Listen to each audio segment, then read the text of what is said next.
Well, now I'm really delighted to welcome Professor Charles Ramble to chair the next session. Again, we are really honored that Professor Ramble has agreed to be here. He is a very well-known scholar who works on Himalaya and especially on Tibetan history and philology. And he will be the one who will be chairing the session today. So thank you. And one quick announcement, because Curtis Schaeffer, the discussant, one of the discussant could not be here due to weather problem. He was supposed to fly from Virginia.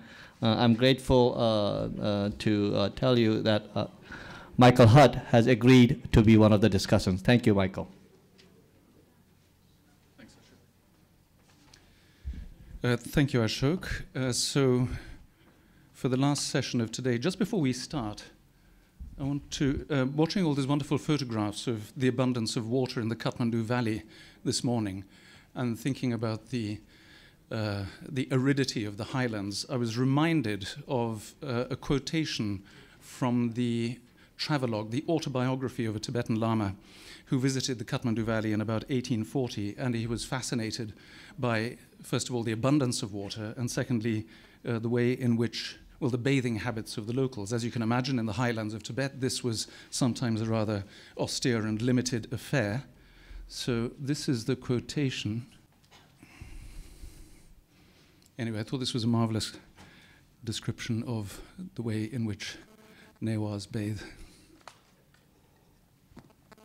This final session of the day is, I suppose, the culmination in many respects of what we've heard throughout the day. In a certain sense, I think we've found our way to the elephant in the room, to the extent that all three papers address the matter of the degree of consonance between scientific environmental principles on the one hand, and on the other, tenets that look very much like them in traditional religions, but notoriously and frustratingly don't match exactly.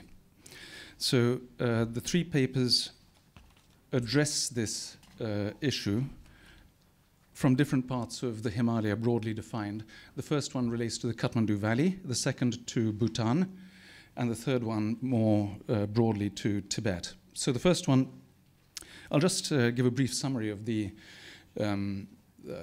topic of the papers so that I don't have to spend time introducing each of the speakers in turn as he or she steps up, and then we can have a more seamless presentation. Todd Lewis, first of all, is the Professor of World Religions at the College of the Holy Cross. The paper advocates what he calls a situational morality in which Buddhism can be applied to environmental problems in a Kathmandu that is overrun increasingly by well-fed vermin in the form of rats, mice, pigeons, and in a wonderful typographic error that could only have been made by a professor of religion, feral gods. I wonder if he even noticed that. The second paper is by Elizabeth Allison, who's the Assistant Professor of Ecology and Religion at California Institute of Integral Studies. Elizabeth will talk about the problems of the proliferation of rubbish, which I suppose I should call garbage, in Thimphu in Bhutan, and about the challenges of trying to align indigenous concepts of ritual, more or less, pollution with modern ecological concepts of what constitutes solid waste. And finally, we will have Antonio Teroni, who is the lecturer in religious studies at Northwestern University, who will be speaking about the Tibetan notion of terma, that is to say, buried treasure. Usually, the Buddhist relationship with nature is presented in the secondary literature as being a rather aggressive engagement, contrary to what you might think, based on the principle of subjugation, taming, and so on.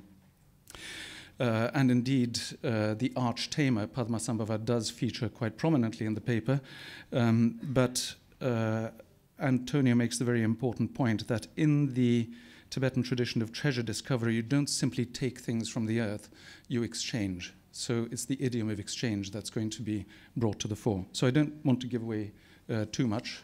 and I'll ask Todd to come up. Thanks, Charles. Sorry about the typo. Good luck. I loved it.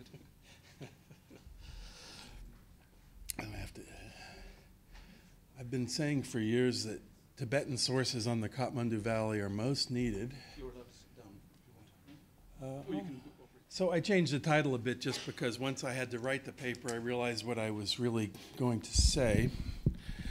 And it's getting on, and people have been, this is the third and last panel today, and I was uncertain as to how to proceed. The Kathmandu Valley and Newar civilization is very hard to coherently introduce in a long paper, much less 15 minutes.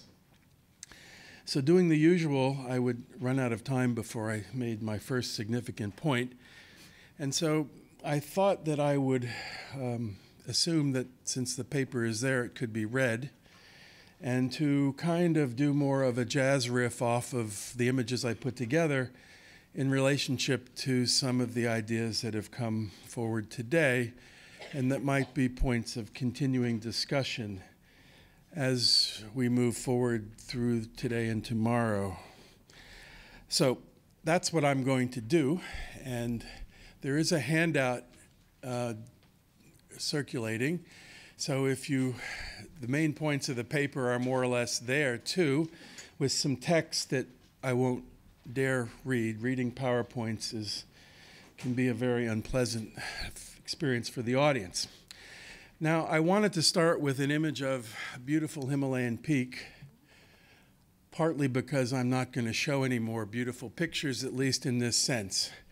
I'm interested in the cities of the Himalaya, places that are increasingly the focus of migration, and where, if anywhere, the most people are impacted by environmental change and indeed environmental destruction. It's the cities where we also should focus significant attention. My own paper comes out of an interest that I had 25 years ago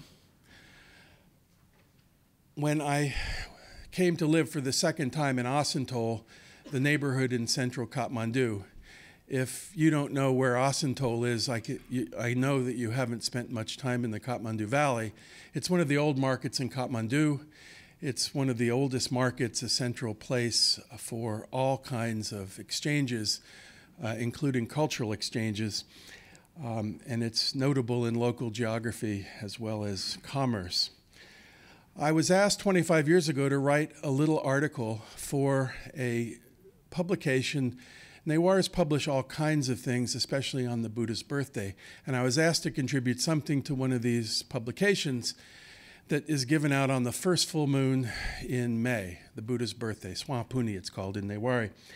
And so I did so, and I decided to write about something I thought would be of concern and tried to adopt an approach that would be a Buddhist approach to a local problem. And that problem that I approached caused me to write an article, and in this paper that I've given for a distribution is the basics of what that paper was, not quite as sophisticated as I would do today, but I wanted to talk about public health and Buddhism to my Newar audience, because this was written in Newari and distributed free of charge to all the Newars who went to Swayambhu on the morning of the full moon day. The response to my article was various. It's always polite, and it was quite, people love the fact that you can speak Newari even if you're not that good at it. And they love the fact that I've been studying Newar Buddhism for my whole career. But they also had a real problem with my article, in which I said that if you have infinite compassion for pigeons, rats, and other vermin, you show a lack of compassion for human beings. And the old men who I was especially working with doing life histories and other research were very clear about that, and that one should not kill anything. And in a confluence of events that must be karmic, I had this man to my apartment down in the old part of the city where I was living, a place called Dagu Bahal in Botayati. He was coming and we were going to clarify some issues on some music, and he's a good drummer, and I was about to continue our interview, and my apartment had no screens, and a huge cockroach flew in and hit me right in the side of the head. And having grown up in Florida and having lived in New York for 15 years, I did what any person would do, which is that I squashed it. I mean, these things are huge and they fly. And it was really, there was no mediation and there was no thought, and it was a terrible mistake. But this gave him a chance to give me his review of that little article I published, in which he said simply, "Shai Maju, gata. Killing is wrong. End of story." And the blood of the cockroach, it was a really bad moment in my ethnographic experience. But like all such critical incidents, as we say in anthropology, you learn a great deal from them. And so that perspective and that Newar approach to living, and if we want to define religion, I'm fine with these more nuanced definitions we've been developing. There's a worldview, there is an ethos, there is a way of life that religion inspires that includes morals. And there also are institutions, which is a big hiatus that anthropologists don't always pay quite the attention needed. That is how institutions also shape the future and enculturation. And they're all useful, in my opinion, to get at issues of ecology and religion in evaluating Newar Buddhism. And I do that in the paper. But I still cannot accept that Shai Maju Gata is an adequate answer. So in my paper, I develop in a little bit better form what I had intended and tried to begin in that little piece in Newari, which is a case for Buddhism to have a notion of the collective good. And some of the discussion that's gone on so far today, what troubles me, or at least gives me reason to want to complicate and enrich the discussion, and Curtis Schaefer, who couldn't make it today, pointed this out to me years ago. You know, these religious traditions that we go to as cultural resources, to the archive, to the stacks, the texts that were not written in our world. That is, the cosmology is not the same. Blood was not understood to circulate until very recently. The model of what a human being is in these texts. The understanding of the traditional Buddhist understanding of the world is that the earth is the center in Mount Meru, and various constructions go on. So these traditions don't map on to our world readily, without a code, without interpretation, without mediation. And so it is not an easy thing. It is not a given that just because a book is in the stacks or it's in the library, that it has any relevance or speaks to any believer, much less to a global dialogue about what Buddhism has to say about ecology. I don't want to throw out the library either, but religions, I should say it this way, religious views are always incarnated in people.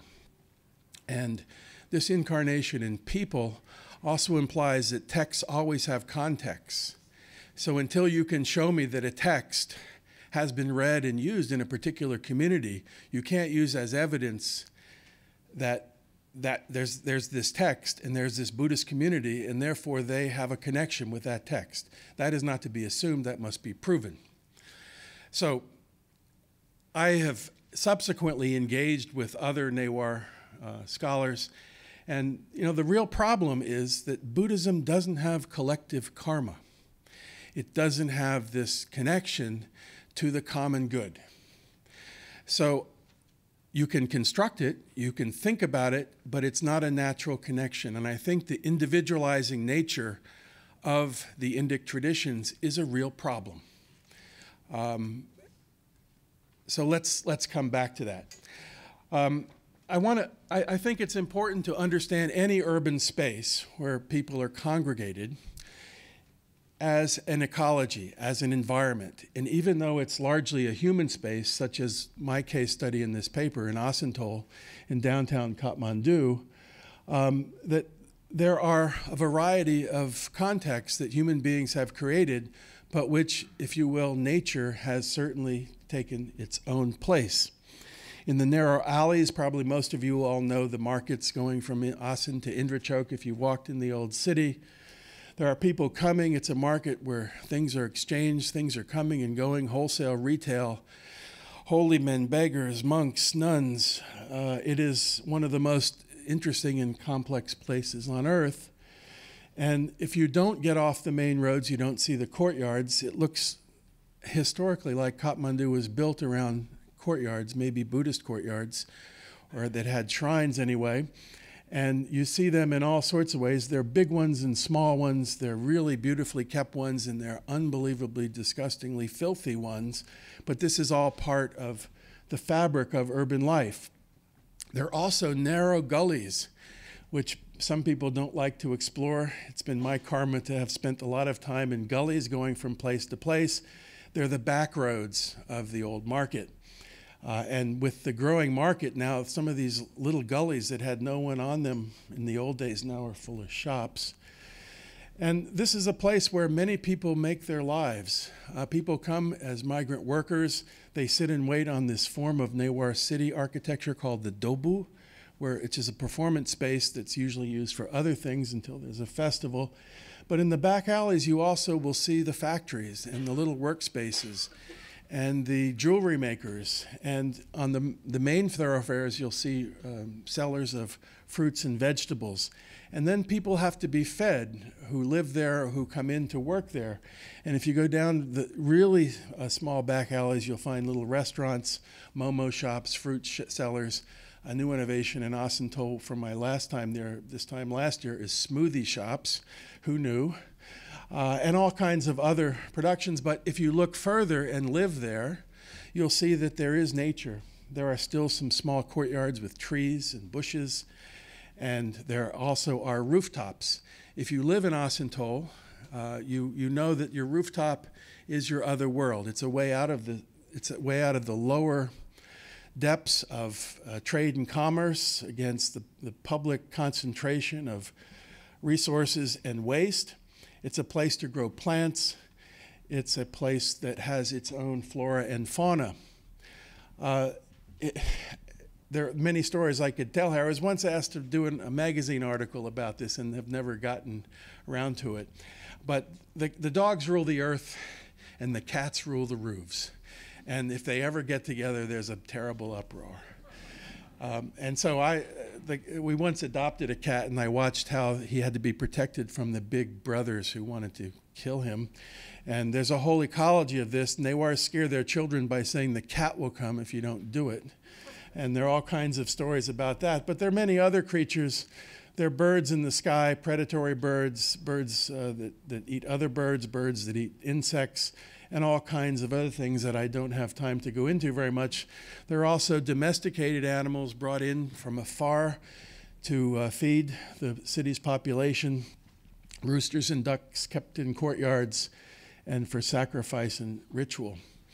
Now, the problem with the Newar public health scene, and the reason that Shai Majugata doesn't work, is that Kathmandu is one of the most unhealthy cities in the world. Typhoid is still very epidemic.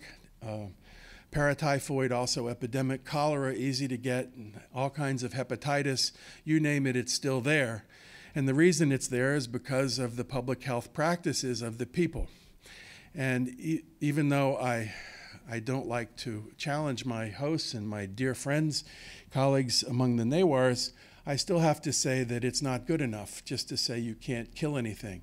They're living in a pre-industrial city, and there's no reason for their children to die. There's no reason for so many middle-aged men that were once my friends who died in their 40s and 50s for various reasons, but there's no reason to accept this as the status quo. For instance, Newars have courtyards, which I never thought to take a picture of, little back courtyards called saga. Saga are really translated as dumping courtyards. It's where you dump your garbage, and maybe you clean it out once every 15 years if you can find a chamkala or a sweeper to come clean it out. Otherwise, it just stays there. Secondly, there are ritual discards that you must make to the spirits and the ghosts at crossroads outside one's home. And this practice of dumping ritual offerings and refuse and leaving them there helps to fuel the vermin that live amidst this urban landscape. So I find it difficult, however, to directly castigate or blame religion for this state of affairs. And what I want to complexify is that religion always has a context. And the context that the people in Kathmandu and Asanto live in is a very dysfunctional state. Imagine a capital of a country that has not been able to separate successfully drinking water from its pollution. The sewage that does make it to the river doesn't get treated, and the traditional cleaning system by untouchables has broken down. So the water is in a very difficult way to be secured for daily living, much less for ritual uses. The old Hiti system is largely dysfunctional. It's been tapped when possible, and many people still have to rely on water. Last year, when I was living downtown, we had water on for 15 minutes a day, and if the electricity was off, we had no water in our house till the next day after tomorrow. So what I want to say then is that, in my view, a simple-minded interpretation of Buddhist teachings is not good enough. In fact, it's a negative. And so what we need to do, and what I've offered my friends in the Buddhist community, is a rereading of the Buddhist text, and a way especially to read the work of the Bodhicharyavatara by the great Buddhist writer Shantideva, 7th, 8th century, and to try to look, because I think he was struggling with the issue of how to claim the common good. And here I can come back to Tommy's notion. He talks about being a bodhisattva, Shantideva does, and about how to apply the precepts of the Buddha to the life of a community. And in addition to saying things like, you shouldn't pee in public, Shantideva also talks about how sometimes a bodhisattva has to take a hit. Basically, he has to make bad karma for the common good. And this is not an interpretation that I find among Newars, except someone who will listen to at a public talk that I might give. And I gave this kind of talk last year in anticipation of it. And I think that there does need to be, so the takeaway is this. I think that the traditional teachings of Buddhism as understood in some communities needs to be adapted, and that cannot be assumed to simply be lifted from the old works. Second, I think that scholars from the West and from Asia need to really think about how to create an environmental ethic that is not individuating and that somehow addresses what is not in the Buddhist texts, which is the notion of collective karma. Because like it or not, globalization and watersheds and sharing many common interests and needs means that we've got to figure out how to get to that place. So from the Newar tradition and from this bit of a case study, I'll end there. Thank you. Yes, and in fact, Todd, somewhere in the handout, I see that you do refer to the injunction of Shakyamuni to kings, that they have to take responsibility, and that somehow we should all be like kings and take responsibility. But this is the eternal dilemma of the king, that he has to deal with violence, and hence the miserable failure of the Arthashastra literature in Buddhism on advising kings on how to do that, as opposed to the Hindu variety, which is a lot more in your face. Okay, so moving rapidly on. Elizabeth, can I ask you to come up? Good afternoon, everyone. I would like to first thank ICI, and particularly Ashok and Gina, but really their whole team, for bringing us here, for bringing some of us to Kathmandu 3 years ago, and bringing us here together again, and with more people contributing to the conversation. This really has been a rich event already, and the hospitality has just been wonderful. That's something that I always enjoy about my travel and research in South Asia, and I really see it woven throughout this event, from the packet at the desk at the hotel to the excellent food and the warm welcomes of everyone. So thank you so much, Ashok, and the whole team for masterminding this great event. There have been so many provocative ideas presented already today that I've been furiously scribbling in the margins of my paper, revising, because I've been provoked by so many of your ideas. So I hope you'll see some of your thoughts reflected and refracted as we go forward here in my paper, which is really a case study of a specific situation, quite similar to what Todd just told us about, in a particular place or places, with some specific dilemmas, based on my ethnographic fieldwork in Bhutan, conducted between 2001 and 2008. But the larger context, which is really what we've been talking about all day so far, is how do you elucidate the ontologies and epistemologies that describe and circumscribe the connections and contestations around sustainability? What are the underlying epistemologies and ontologies? And I think that people have hinted in different ways, or outright said, that these competing epistemologies and ontologies are some of the places where we run into problems or contestations. Anne Rademacher reminded us this morning that we need to, when we're talking about sustainability, we need to ask who's defining it, how are they defining it, what practices is someone claiming to be appropriate for sustainability? And those questions are really at the core of this particular case study, because what I concluded was going on in this case was that competing paradigms were at work, and they were coming into contestation, and thereby creating a situation of inaction. So what is the case? The case is about Thimphu in Bhutan. This is the capital of Bhutan. You can see how it spreads through this narrow valley, and it's starting to climb up the valley. But it's very tightly circumscribed by the place in which it can, in which the city can grow. So like the rest of the world and the rest of South Asia, Bhutan has been rapidly urbanizing. It was thought for many years that more than 90% of the population practiced rural subsistence livelihoods. Not thought, that was the case.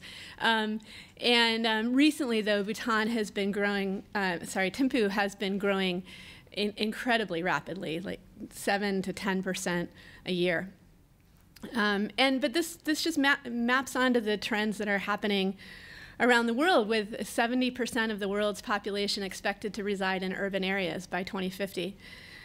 So that means we have to bring environmental issues into urban areas and look at environmental issues in urban areas, which is what Todd was talking about, and also think of environmental issues not just as the green issues of forest and wildlife conservation and biodiversity and mountain rivers, but also the brown issues of pollution and traffic and congestion and garbage and sanitation and so on. Things that haven't been quite as fun for environmentalists to think about, but are absolutely essential nonetheless. So in Bhutan, as I said, it's been growing rapidly, and people have been rapidly moving to the urban areas. But of course, they're bringing with them practices and concepts from the rural areas. This morning, someone, I forget who, referred to Bourdieu's concept of habitus, the habits and practices that explain and define and shape daily life. And it's my argument that this habitus doesn't translate perfectly to the urban area, because the urban area requires a different set of practices. So then in addition to the practices, I also talk about environmental imaginaries, a concept from geographers Peat and Watts, which they understand as place-specific conceptions about the environment that are conveyed in stories and narratives. And I find this a really useful way to work with the knowledge that's carried in religious and spiritual practice and belief, as well as traditional ecological knowledge, which often intersects but not completely. And so I've used the concept of environmental imaginaries here to talk about the two paradigms that were at odds. On one hand, the technocratic narrative of waste and its proper disposal that the government was promoting, and then on the other hand, the traditional beliefs in deities and their demands and requirements that I found to somehow impede the implementation of the technocratic practices. So one of the key aspects of the Bhutanese environmental imaginary, as I've said, is this belief in deities of the land. And again, this has been referred to several times this morning, and I think this is a key issue that bears deep examination for this question of sustainable environments and everyday religions, because as we know, so many of these cultures of the Himalayas have these beliefs in deities. The deities have different requirements and different rituals associated with them. And these practices all take place on the land. They all have material consequences, as Mark pointed out earlier. And so I think that this would be a fruitful area to dig into a lot more. I have some information just about Bhutan, but I think the practices are varied across the Himalaya. So these deities are believed to be the original owners of the land and thought to still inhabit the landscape. But importantly, they're different from the enlightened beings of Buddhism who are invoked during Buddhist meditation and prayer. So these haughty and wrathful deities, as one of my informants said, they reside within the six realms. They're not enlightened. He described them as mundane deities who have a pronounced environmental significance in mediating between resources and people. So in this particular example, this place is a place where people are not supposed to go. They're not supposed to enter this area. They're not supposed to harvest anything from this area. And you can see the very tall trees in the center that's the area of the deity that's been left alone.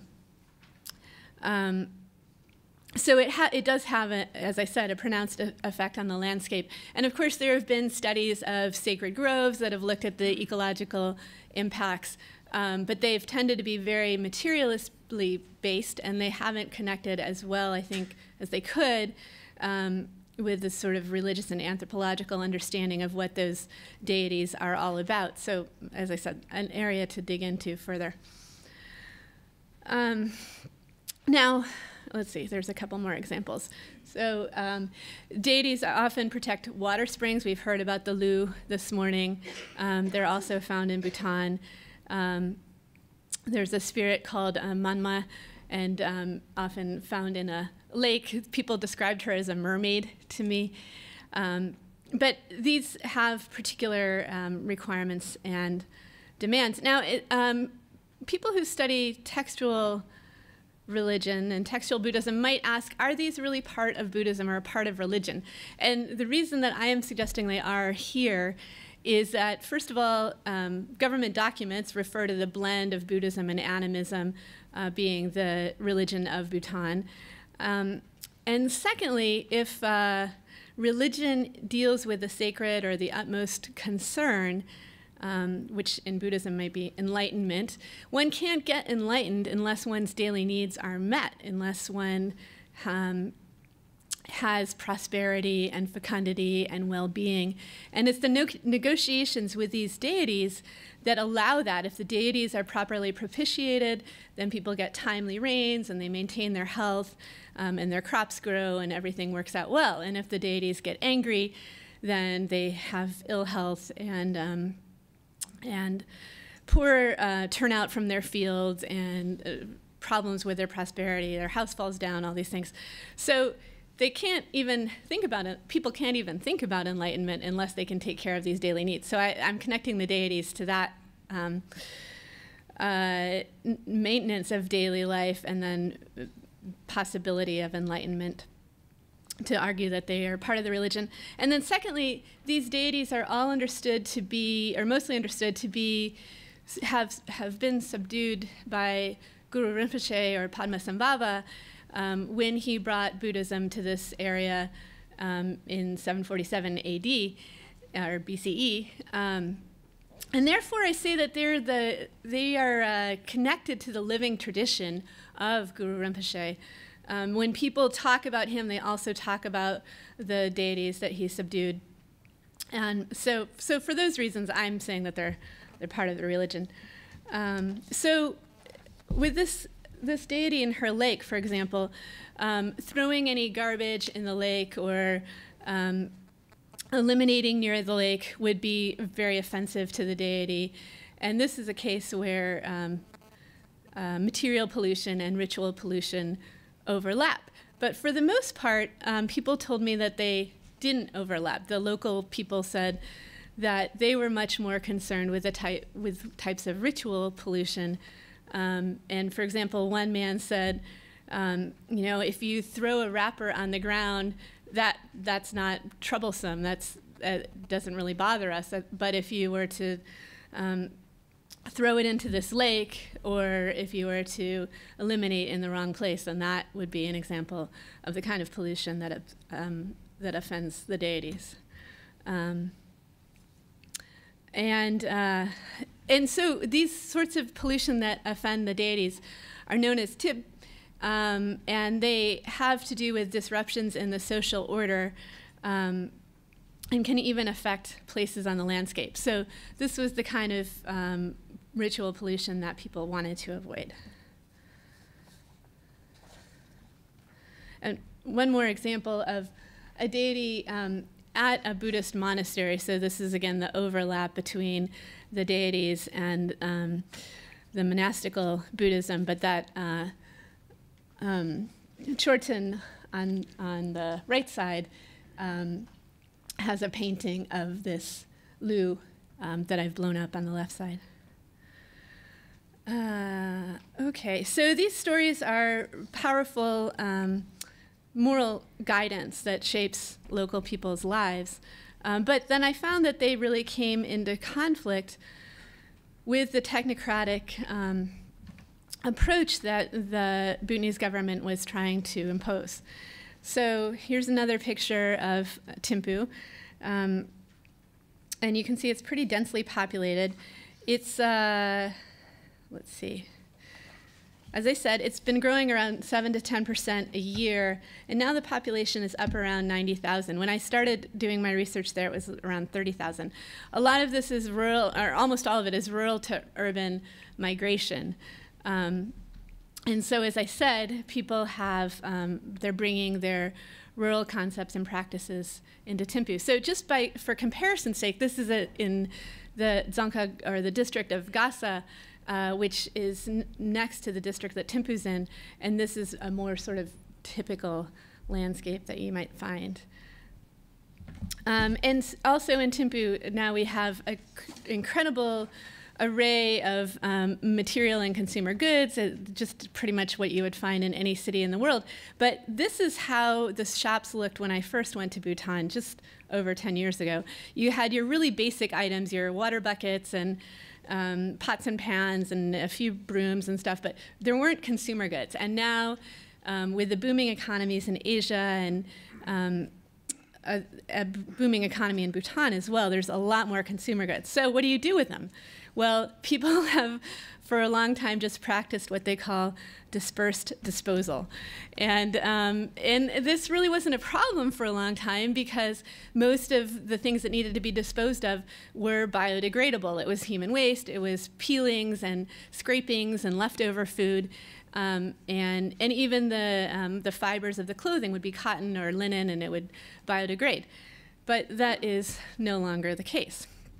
So tragically, I never get to all my points. This is just an example of some of the changes that are going on, a traffic jam. So the government tried to impose a technocratic form of waste management, trying to get people to identify what is waste, but as I has pointed out, that didn't really map onto the traditional understandings of what would be polluting. The government also tried to help people identify how to handle waste, how to appropriately dispose of waste. So here are two signs advising people don't litter wherever you like and put your litter in the proper place.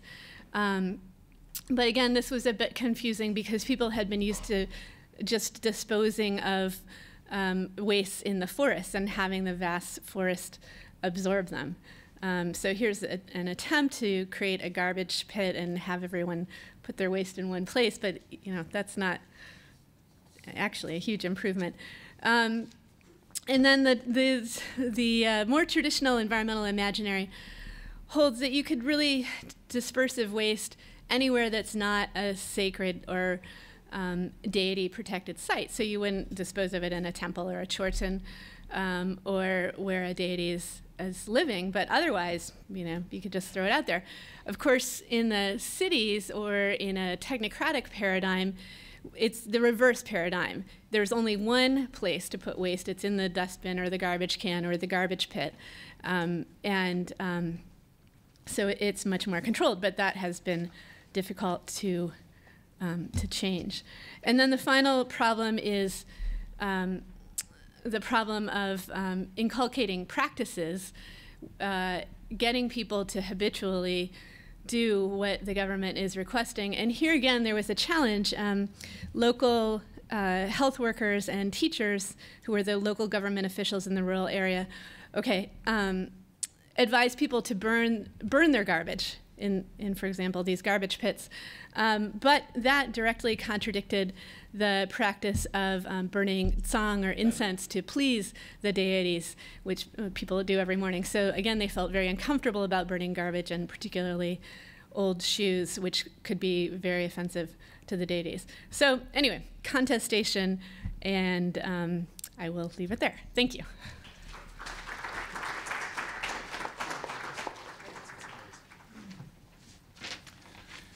Thanks very much, Elizabeth. Lovely presentation of the religio-cultural matrix from which something might be salvaged in order to throw a bridge to environmental considerations and other things that should be avoided. Now to hidden treasures. Antonio? Thank you. Okay, well, thank you so much. First, let me thank the organization. It's been a pleasure being here. It's really fun to me be back here in a new school. I've been teaching here for one academic year, 2007-2008. It's been very formative, and I learned a lot, and it's really exciting to be here again. So thank you for inviting me here. It's also been very exciting for me to be exposed to these new theories and new ideas and insights. I think it's very important. I myself have been working on, as Charles Ramble just said, issue of treasure revelation, the term tradition, and so especially in the contemporary context. I work a lot on religion and politics in China, issues of ethnic minorities, the role of religion in terms of identities in Western China, and so forth. And so today, what I'd like to do with you is to explore a little bit some concepts of the concepts of the environment in Tibet through the phenomenon of treasure revelation and Tibetan mountain cults, or the idea of a sacred mountain related with this phenomenon, and offer some insights into the network of interrelationships and exchange that I believe this entails. So the aspect of Tibetan interaction with the environment that I would like to focus on today is that is that of Tibetan indigenous understanding of their landscape as a locus of human interaction with the environment, for both material gains, right? Agriculture, we said, harvest, health, and livestock, and mining, if you want, but also transcendental purposes. Revelation is one, meditation, inspiration, enlightenment is the other aspect. So I suggest that this is founded on the principle of relationality and exchange that I myself term the ecology of revelation. And by this I refer to an intricate and complex mechanism of interrelationships between humans and the environment, foundational to the treasure tradition specifically. One of the central elements is in the treasure revelation that most academic studies of it have underappreciated is the importance of replacing the treasure, and soon I'll explain a little bit more in detail, that is extracted with something else, something equally precious that would maintain an equilibrium between the environment and the human being who are exchanging with it. So in Tibetan it's called tertsap. Terma means treasure, and tsap means replacement or substitute. And so this kind of helps us understand a little bit from the emic perspective, a little bit more what locals have been told me, their understanding of this tradition in the context of the environment and the landscape. So in thinking, of course, of this, and especially this notion of exchange and relationship, of course, I'm very grateful to Robert Orsi, a colleague at Northwestern. He exposed me to many of his insights, and through conversations, through coffees, and it's been a very important moment for me, and reflecting of some lived religion experiences. And so where Bob Orsi talks about interrelationship between heaven and earth, I actually consider that mostly in relationship between humans and the earth, especially because the treasure revelation, as I will address today, has to do with extracting objects or teachings from the actual physical landscape of Tibet.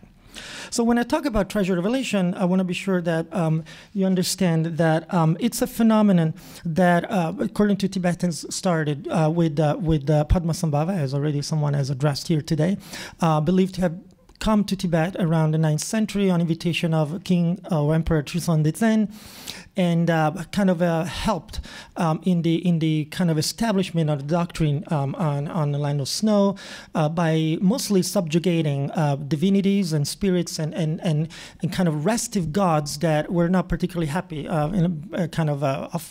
inviting or welcoming a new doctrine to Tibet. And so Padmasambhava is believed to have subjugated, tamed, and kind of transformed the landscape mostly with his tantric powers into a Buddhist land. And so through subjugation also he conferred the land the kind of the spiritual dharmic content of the teachings, the tantric teachings that he was trying to transmit to Tibetans, especially an intention for the future generations. And so the land not only has been tamed, but it's also been empowered and enriched with his teachings that eventually were retrieved in the future by incarnations of his closest disciples. So this revelation is happening today in Tibet, and so this is mostly a focus of my current researches and dissertation, and my theory of the ecology of revelation is based on observations in the field. Most of my sources come from conversations that I had with Decen Osei Dorje, a master's of meditation, a non-celibate teacher who, apart from having a community of nuns and monks who would educate, he was also a treasure revealer. So he would reveal teachings both through material extractions from the landscape, mountains and lakes and rivers, but also through kind of inspiration, if, let's say, a revelation through inspiration. It's a compilation of texts in a material form. So he would receive these visions and then reproduce them on a kind of written format. And so he has been very important to me, to my understanding of the tradition. Other sources come from this person here, one of his disciples, Toshi Gensen, himself a treasure revealer. He and his wife, the lady next to him in this picture, also is a kind of a revealing couple, I would say. They both engage in revelations and divinations and other spiritual services, and they can actually make a living also of it. So the revelation has also a very important economic side that we should consider. In terms of written sources, in terms of literature, also Dorje, of course, has a collection of 12 volumes of revelations that include several works that are propitiatory liturgies to mountain deities, especially the ones that protected the treasure they're eventually revealed, and also more more like ancient historical or historiographic records, if you want to call it, the Pema Katang, or like lives of Padmasambhava, and narrated through these books and his adventures and his deeds in terms of subjugating the deities and so forth. So what I actually base my observations on is, especially as Charles Ramble just mentioned, is this kind of exchange that occurs when the treasure revelation is performed. So one case study that I would like to work with you with is the notion of revelation, and the idea that through extracting the treasure, the teacher is supposed also to replace it. And the idea is to maintain a certain harmony, as I say, a kind of spiritual equilibrium with the environment.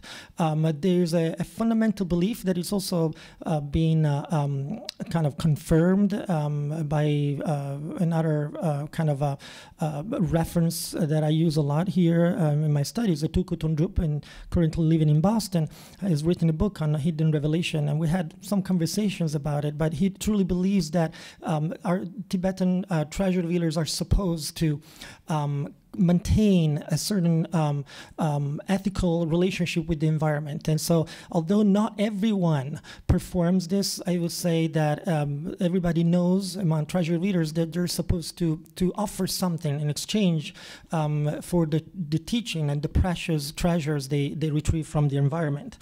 And so these are some examples of material treasures that these teachers claim to discover occasionally in caves and mountains. I've never actually seen a material extraction. I've seen a lot of let's see here. I've seen a lot of kind of, they call it mental revelations or mind treasure revelations, where the teacher just simply enters in a state that could be compared to a kind of an ecstatic moment of inspiration, and he dictates the treasure to in this case, a scribe, Trashitsumo, with a majestic hairdo, and so I've seen a lot of that, but I've not actually ever seen the extraction of a treasure from the rock or some sort. But they truly believe that there is an interaction that needs to be performed and maintained in order for the treasure to be also to maintain the precious content of his teaching. Another aspect that, sorry, I have a slide that I'm trying to, well, anyway, the fourth slide, actually, the slide there below at the corner also shows some kind of clay, if you see at the base of the Buddha statue.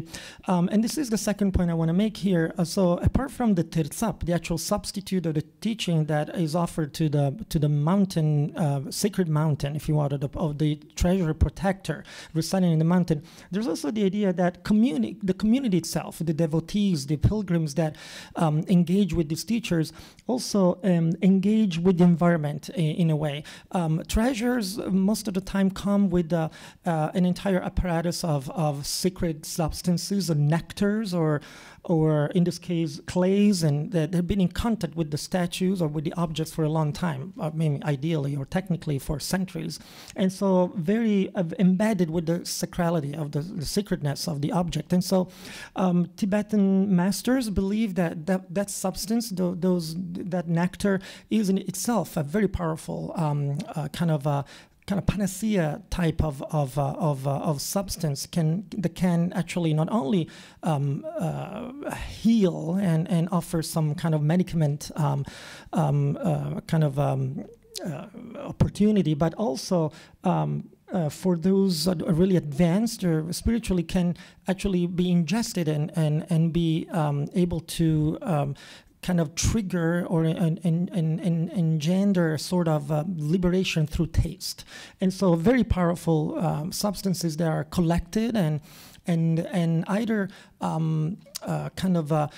inserted in certain medicines or mani rilpu kind of pellets or pills that are ingested, or simply just ingested as they are, like that, just crumbs or little grains. And so the environment is ingested because believed to be embedded with or retained the sacrality of the place. Another important item that Osei Dorje has a kind of was famous for is the so-called mutiktsatsa. These are kind of amulets or like talismans that are also made of sacred substances, mostly the soil or the dirt that was around the object that was retrieved, or actually the cave or the rocks, elements of the rocks that was the actual place where the treasure was hidden and then discovered. And so they're mixed with water and clay, and then with a mold shaped in this figure, which is actually Mount Meru sometimes, but in Osei Dorje is mostly the Sandopari, like a copper-colored mountain, supposed to be the place where he's residing right now as we speak.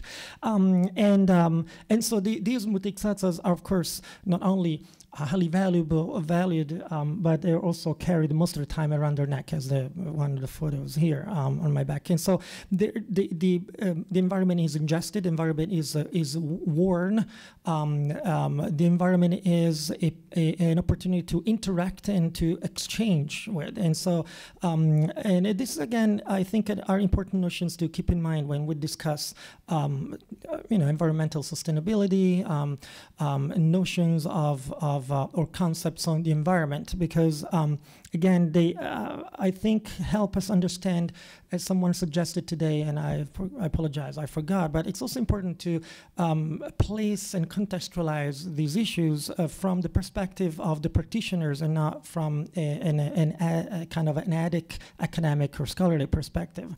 I think that's very important. And a last thought is that of, again, the mountain. Of course, as you all know, mountain cults and the cult of sacred mountains in Tibet is, if not more, but definitely as important as the Buddhism per se. It's probably a practice that, of course, predates the introduction of Buddhism in Tibet. So it's something that is really part of the texture of Tibetan culture and sense of identity. And I don't know, there are eminent Tibetan scholars here. I hope that they would, support or refute this statement, but my sense is that the mountain is not just a place, but is definitely a source of inspiration and a source and origin of a lot of a Tibetan sense of a cultural and ethnic identity. And so on the one hand, there's the notion of exchange, material exchange, as I mentioned before, that has roots in kind of exploiting the mountain, and many secular groups in Tibet refer to the mountain as ancestral ancestors in terms of tribal origins. But there's a more spiritual side to this, which is related to Padmasambhava's deeds and the new acquired Buddhist identity of the mountains that eventually become source of inspiration and revelation revelation and even enlightenment. So in terms of conclusion, now what shall we make of all this, right? And so my thoughts, very briefly, on the one hand, we're finding alternative conceptions of sustainable relations with the environment in these patterns of exchange that exist in Tibetan Buddhist tradition or religious traditions. Of course, this is not just the Buddhist tradition, the Burn tradition, which is something that would complicate the issue of even further. Pre-Buddhist Burn traditions also are rich in revelation and hiding for a little bit different reasons, but definitely it's something that is not just Buddhism that has developed and kind of transformed. But in any case, so on one hand, we have this alternative vision that is not just subjugation, but it's also exchange with the environment. And but of course, when we critically inquire into the notion of environment and ecology in Tibet, we have to pay special attention not to engage in easy generalizations. We're all familiar with the romanticized and idealized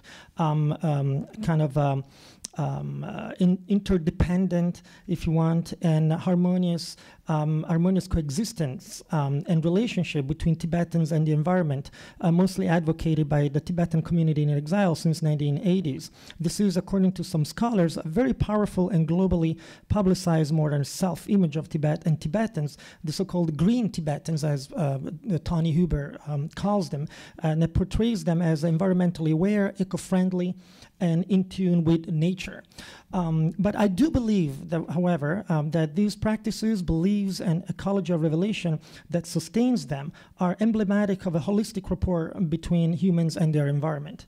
Everyday religious practices, such as the one briefly described above, including circumambulation of sacred mountains, revelation of sacred objects, the treasure replacement, the amulets, they all can inform us about how devotees perceive the power of sacred mountain and holy places and the benefits that adequately correct conduct towards sacred places and mountains can produce. And I want to end with a little sentence by Katia Bouffetuil, a French scholar who has worked a lot on kind of anthropological perspective of mountain cults and mountain deities. She says that once the mountain has become completely Buddhicized, the pilgrim acts as if he were in a temple. And so I'll add to that, although history has taught us that temples, monasteries, and shrines have been destroyed, the environment in which they arise will hopefully withstand humans' demand. Well, thank you so much for listening.